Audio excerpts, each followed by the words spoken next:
Right, so let's get started in this project. First of all, we're going to be making a beautiful Apple website in this project. So let's go through it. First of all, we're going to have a nice header, a navigation bar.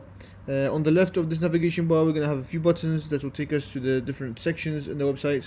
And on the right, we're going to have the social media icons and a call to action button. So when the user, when he lands on this website, he's going to see this beautiful display over here with this beautiful video, and we're going to have a slogan or something here. We're probably going to change that as we do the project.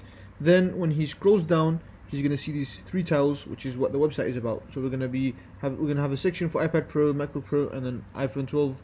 We'll see what we'll do with that, because right now we just have a contact section. Then when he scrolls down, he's going to see this iPad Pro section. Again, in this course we're going to be showing you how to make beautiful websites using Tailwind. And let's go down. This section is for MacBook Pro, so we have a beautiful image on the left and a H1 with some paragraph text. And over here we're going to have a section for the legends of Apple, so you know, Steve Jobs, Tim Cook, and these two guys that we don't even know, we just put them.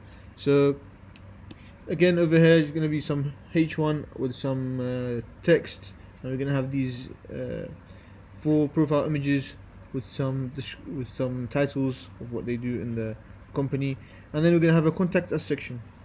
So just a H1 with some text, and we're going to have some icons as well, plain contact form, and then we're going to have a footer. As you can see how we've designed it, each section has this diagonal cut. So it's just something new, you know, you don't see it that often. So let's get started with actually designing this website.